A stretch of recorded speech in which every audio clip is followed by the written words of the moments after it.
Partner.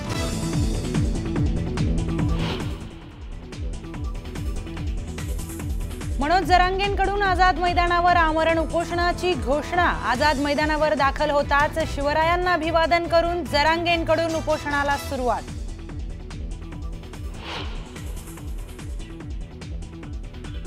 सर्व मागण्यांची अंमलबजावणी होईपर्यंत मुंबई सोडणार नाही। डोक्यावर गुलाल पडल्याशिवाय इथून हलायचं नाही। गोळ्या घातल्या तरी आता माघार नाही, जरांगेंचा निर्धार।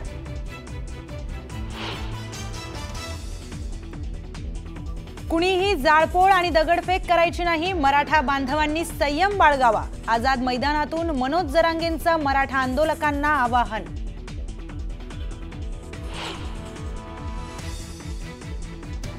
आरक्षणाच्या मागणीसाठी हजारो मराठा आंदोलक रेल्वेने मुंबईमध्ये दाखल। सीएसएमटीवर आंदोलकांची मोठी गर्दी। स्टेशन परिसरामध्ये मराठा आंदोलकांची जोरदार घोषणाबाजी।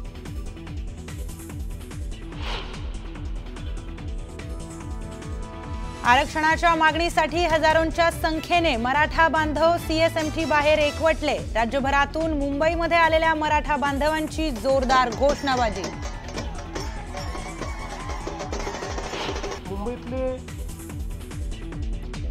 काही राजकीय पक्षांचा मराठा आंदोलकांच्या खांद्यावर बंदूक ठेवून आपला फायदा करण्याचा प्रयत्न। मुख्यमंत्र्यांचं वक्तव्य। तर लोकशाहीच्या चौकटीबाहेर कुणीही जाऊ नये, मुख्यमंत्र्यांचं जरांगेंना आवाहन।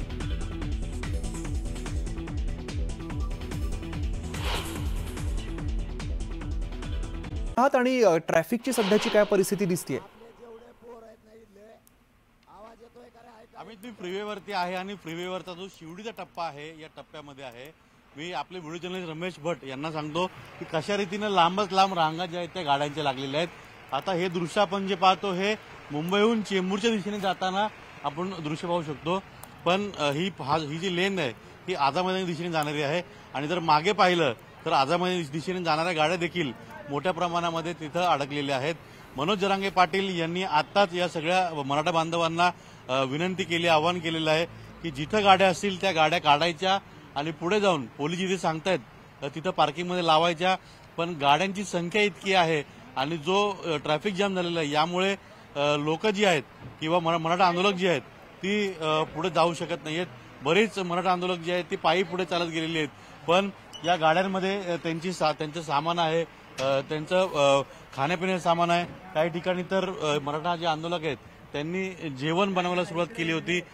बरेच लोक मागे जेवण बनवतात कारण का लांब प्रवास केलेला यांनी, रात्रभर प्रवास करून आलेले आहेत, त्यामुळे भुका लागलेल्या आहेत। आणि ही सगळी परिस्थिती पाहता जे होतं त्यांच्याकडे ते त्यांनी खाल्लेलं आहे, पण आता पुढे भूक लागली त्यामुळे बऱ्याच लोकांनी इथं त्यांची जे जेवण बनवण्याचं साहित्य जे आणलं होतं त्या साहित्याबरोबरच त्यांनी जेवण बनवायला सुरुवात केलेली आहे। आपल्यासोबत काही मराठा बांधव आपण त्यांच्याशी बोलण्याचा प्रयत्न करूया। दादा, तुम्ही हे बघा, हे बघू, हे बघा, हे रोडवर आज आम्हाला इथं अडकवलंय वरी ब्रिजवर। आज आम्ही इथं जाग्यावर करून खायलो।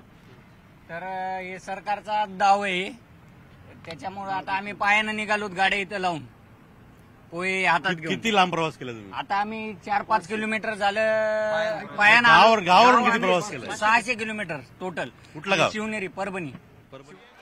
आडमोठापणा एकानं पण करायचा नाही। आता याच्यानंतर मला बोलायला लावू नका।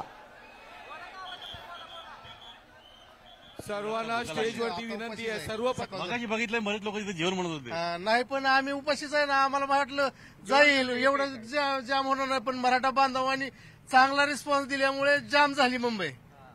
काय सांगितलं?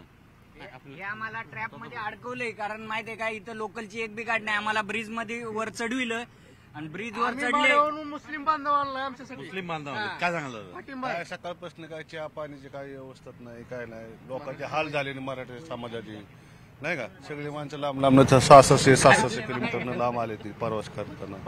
पाठिंबा मुस्लिम समाजाचा आमचा फुल पाठिंबा आहे। मुस्लिम समाजाचा फुल पाठिंबा आहे। दादा काय सांगते? आम्ही परभणीहून आलो 400-500 किलोमीटर। सरकारचा डाव आहे आता जाम लागले पुढे, पण अगदी जिथे आझाद मैदान आहे ना 6 किलोमीटर इथून तरी आम्ही पायी जाणार आझाद मैदान। तुम्ही बरेच लोक गेलेले आहेत। विषय असा की मुंबई अशा यावेळी पूर्ण जाम असतेच, कुठलेही गाड्या नसले म्हणजे आंदोलक नसले तरी मुंबई ट्रॅफिक जाम या वेळेला असतंच। आताच्या परिस्थितीला असं झालं की तुमच्या अर्ध्यावशी असं गाड्या या फ्रीवेवरच आहेत किंवा मागे वाशीपर्यंतच आहेत. पण ज्या गाड्या पुढे गेलेत, जे मराठी बांधव पुढे गेलेत, त्यांनीच इतकं पुढे मुंबई जाम झालंय की पुढे जाऊ शकत नाही. आणि आताच मनोज जरांगे पाटील यांनी आवाहन केलंय की गाड्या जे तुमच्या आहेत त्या गाड्या हायवेच्या काढायच्या.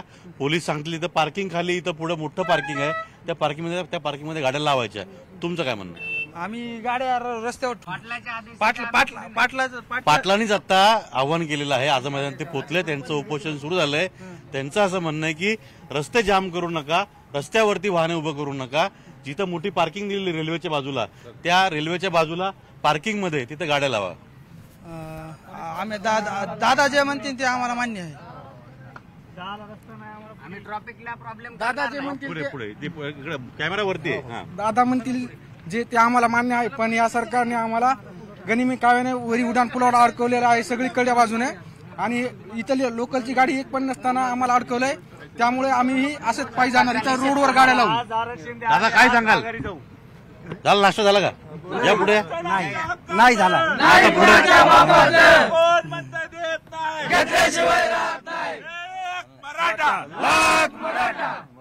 दादा आम्हाला आमचं म्हणणं आहे, आमच्या दादाच्या मागण्या पूर्ण व्हावं, जरांगे पाटलाच्या मागण्या पूर्ण सरकारनं करावं. कारण की आम्ही 500-600 किलोमीटर वरून आलेलो, तिथं उपाशी पोटी येत आम्ही दादा इथं आलेलो. आज सकाळपासून मामूला ट्रॅफिक जाम केलेली आहे. पोलिसांचा सगळा षडयंत्र आहे पोलिसांचं. आम्हाला सगळ्याला ह्याच उड्डाण पुलावर पूर्ण धाडलेलं आहे. आम्हाला दुसऱ्या रोडनं आझाद मैदानावर जाता येत होतं, त्या रोडनं आम्हाला काही जाऊ दिलं नाही त्यानं. त्याच्यामुळे आमचं एवढं नुकसान झालेलं आहे. आमचा जे समाज आलेला आहे दादासाठी पूर्ण एका जुटीनं पूर्ण समाज, आणि आमचा 50% पूर्ण माग आहे. 50% आणखी आझाद मैदानात 4% आमचा समाज आणखी गेलेला नाही आणखी. तर पोलिसांना हे षडयंत्र रचून आम्हाला. मनोज जरांगे यांनी आता उपोषण सुरू केलं, म्हणजे 10 वाजता त्यांचं उपोषण सुरू झालंय. उपोषणासाठी आवाहन केलंय हायवेला ज्या गाड्या लावलेल्या आहेत मुंबईची.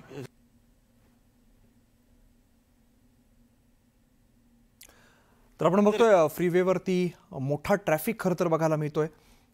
आपण आता बोलत होतो अजित मांढरेंसोबत. आमचे प्रतिनिधी सुमित सावंत सुद्धा ट्रॅफिकमध्ये अडकलेले, त्यांच्याकडे जाऊया. सुमित, सध्या तुम्ही कुठे आहात आणि तिकडची काय परिस्थिती आहे? सध्या हा पूर्व द्रुतगती मार्ग आहे, म्हणजे तुम्ही परळवरून भायखळ्याच्या दिशेला जातात त्या दिशेचा हा मार्ग आहे. आणि जिथून लालबागचा पूल सुरू होतो तिथला हा सगळा रस्ता आहे. आणि या संपूर्ण मार्गावरती प्रचंड वाहतूक कोंडी झालेली आहे. ठिकठिकाणी पोलिसांनी वाहतूक व्यवस्था सुधारण्यासाठी त्यांचे कर्मचारी सगळे तैनात, अधिकारी सगळे तैनात केलेले आहेत. दुसरं म्हणजे आज जे पूल पूर्णपणे बंद ठेवण्यात आला आहे आणि त्यामुळेच लालबागच्या पुलावर आणि इथून मुंबईच्या दिशेने जाणाऱ्या सगळ्या मार्गावर प्रचंड वाहतूक कोंडी झालेली आहे. त्यामुळे वाहतूक वळवली देखील जाते. पोलिसांकडून या संदर्भातल्या सूचना वाहन चालकांना केल्या जात आहेत.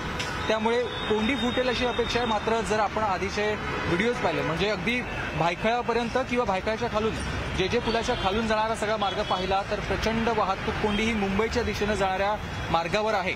जर तुम्ही इथून मुंबईतून मुलुंडकडे गेलात किंवा या मार्गावर गेलात तर तिथे वाहतूक कोंडी नाही. मात्र मुंबईच्या दिशेने जाणारी ही वाहतूक कोंडी प्रचंड झालेली आहे. काही मराठा बांधव हे या रस्त्याने देखील येतात, कारण जेव्हा मुक्त मार्ग बंद केला त्यानंतर मग बऱ्याच मराठा बांधवांनी मागच्याच बाजूनं थेट या पूर्व द्रुतगती मार्गावरती मोर्चा आपला वळवला आणि त्या मार्गाने पुढे जाण्याचा ते प्रयत्न करतात. मात्र आपण ही दृश्य बघतोय लालबाग पुलावरची दृश्यात. लालबाग पुलावर देखील प्रचंड ट्रॅफिक झालेली आहे, वाहतूक कोंडी झालेली आहे. वाहनांना पुढे जाता येत नाहीये. त्यामुळे वाहन चालकांची आज मोठे हाल होतात. दुसरी मी तुम्हाला दृश्य दाखवतोय. सध्या जरांगे पाटील यांचे कार्यकर्ते या मराठा बांधव सगळे इथून मुंबईच्या दिशेने जाताना प्रयत्न करतायत व आतमध्ये म्हणजे आझाद मैदानाकडे जाताना प्रयत्न करतायत. कारण आता पूर्व द्रुतगती मार्ग मोकळा आहे, तर मुक्त मार्ग बंद केलेला आहे. मुक्त मार्गावरून पुढे वाहनं सोडली जात नाहीत. केवळ डोंगरीपर्यंतच त्यांना इथे आपली वाहनं आणता येत होती, तिथून पुढे जाता येत नाही. त्यामुळे आता वेगवेगळ्या मार्गांचा अवलंब सध्या मराठा बांधव करताना आपण बघतोय आणि त्यामुळेच वाहतूक कोंडी झाली आहे. पोलिसांकडून ही सगळी वाहनं दुसऱ्या ठिकाणी वळवण्यासाठी प्रयत्न केले जात आहेत. मात्र तरी देखील मराठा बांधव पोलिसांचं ऐकत नाहीत. आपण बघतोय, हे दृश्य बघतोय. पोलिसांकडून त्यांची समजूत घातली जाते, तुम्ही एकाच मार्गानं प्रवास करा जेणेकरून वाहतूक कोंडी होणार नाहीये. अँब्युलन्स अडकतात, वाहनं अडकतात, मात्र तरी देखील ही कोंडी फुटत नाहीये. ही समोरची दृश्य आपण दाखवतो. सुमित, अतिशय महत्वाची दृश्य समोर येत आहेत. प्रचंड वाहतूक कोंडी झालेली आहे. आपण ड्रोनची काही दृश्य बघतोय. मोठ्या प्रमाणात वाहनं आपण फ्लायओव्हरवरती पण बघतोय, खाली रस्त्यावरती पण बघतोय. दरम्यान बाजूला पार्किंगला जिकडे जागा दिलेली आहे अनेक वाहनं या ठिकाणी पार्क केलीत, मात्र प्रचंड वाहतूक कोंडी या रस्त्यावरती झालेली आपल्याला बघायला मिळत आहे. एक्सक्लुझिव्ह दृश्य आपण सध्या न्यूज 18 लोकमतवरती बघतोय. संपूर्ण मुंबईमध्ये काहीशी अशीच परिस्थिती आपल्याला बघायला मिळते. आपण फ्लायओव्हरवरती बघतोय मोठ्या प्रमाणात वाहतूक कोंडी इकडे झालेली आहे. अनेक वाहनं आपल्याला फ्लायओव्हरवरती बघायला मिळत आहेत. दरम्यान खाली सुद्धा मुख्य रस्त्यावर सुद्धा प्रचंड वाहनं या ठिकाणी जमलेली आहेत. तर दुसरीकडे आपण बघतो ज्या ठिकाणी पार्किंगला जागा दिलेली आहे तिकडे सुद्धा पार्किंग फुल झालेलं आपल्याला बघायला मिळत आहे. मात्र अजून सुद्धा तितकीच वाहनं रस्त्यावरती आहेत, त्यामुळे वाहतुकीवरती याचा प्रचंड परिणाम झाला आहे, मोठा परिणाम झालेला आहे. ठिकठिकाणी वाहतूक कोंडी झालेली दिसतीये. दरम्यान मनोज जरांगे पाटलांनी सांगितलं होतं की ज्या ठिकाणी आहात तिकडनं वाहनं बाजूला काढा आणि रस्ता मोकळा करा. तरी दोन अतिशय महत्त्वाची दृश्य समोर आहेत. एकीकडे छत्रपती शिवाजी महाराज टर्मिनस परिसरामध्ये सुद्धा अजून मोठी गर्दी बघायला मिळते. जे मराठा कार्यकर्ते आहेत, आंदोलक आहेत, मोठ्या संख्येने रस्त्यावरती आहेत. तर दुसरीकडे आपण बघतोय मुंबईकर प्रचंड वाहतूक कोंडीमध्ये अडकलेले आहेत. फ्लायओव्हरवरती वाहनं ती आहेत त्या ठिकाणी ठप्प झालेली आहेत, त्या ठिकाणी वाहतूक थांबलेली आहे. खाली रस्त्यावरती सुद्धा आपण बघतोय अनेक वाहनं असतील ती या ठिकाणी थांबलेली आपल्याला बघायला मिळत आहेत. जसं आपल्याला काही वेळापूर्वी सुमितनं सांगितलं काही ॲम्ब्युलन्स सुद्धा या ठिकाणी अडकलेल्या आहेत. त्यामुळे वाहतूक कोंडीचा परिणाम आता बघायला मिळतोय. मुंबईकर वाहतूक कोंडीमध्ये अडकलेले आहेत. मराठा बांधव मोठ्या संख्येने मुंबईत दाखल झाले आणि मुंबई जी आहे ती पूर्णपणे ट्रॅफिकमुळे ठप्प झालेली आपल्याला बघायला मिळते. मराठा बांधव मोठ्या संख्येने रस्त्यावरती उतरलेले आहेत. ही ड्रोनची एक्सक्लुझिव्ह दृश्य आपण बघतोय. संपूर्ण जो रस्ता दिसतोय तो आपल्याला वाहनांनी भरलेला दिसतोय आणि नुसत्याच वाहनांनी भरलेला नाही तर ही सगळी वाहनं आहे त्या ठिकाणी थांबून आहेत. या वाहनांना ना पुढे जाता येते ना मागे जाता येते, कारण प्रचंड वाहतूक कोंडी या ठिकाणी झालेली आहे. आपण बघतोय बाजूला पार्किंगला जागा देण्यात आलेली आहे, तिकडे सुद्धा अनेक वाहनं ही पार्क करून ठेवण्यात आलेली आहेत. मात्र अजून सुद्धा तितकीच वाहनं या फ्लायओव्हरवरती आपल्याला बघायला मिळत आहेत. त्यांना पुढे सरकायला संधी मिळत नाहीये, कारण प्रत्येक चौकामध्ये आपल्याला ट्रॅफिक जाम झालेला बघायला मिळतोय. प्रत्येक रस्त्यावरती वाहतूक कोंडी झालेली आहे. मोठ्या संख्येने राज्यभरातून हे सगळे मराठा आंदोलक आज मुंबईच्या दिशेने आले, आज मुंबईमध्ये धडकलेले आहेत. मागचे काही दिवस ते प्रवास करून आज मुंबईमध्ये आल्यानंतर संपूर्ण मुंबई ही आता रस्त्यांवरती ट्रॅफिकमुळे ठप्प झालेली आपल्याला बघायला मिळते. मुंबईकर जे आहेत ते प्रचंड वाहतूक कोंडीमध्ये अडकलेले आपल्याला बघायला मिळत आहेत. सकाळची वेळ आहे, अनेकांना ऑफिसेसला जायचं असतं, कार्यालयात जायचं असतं.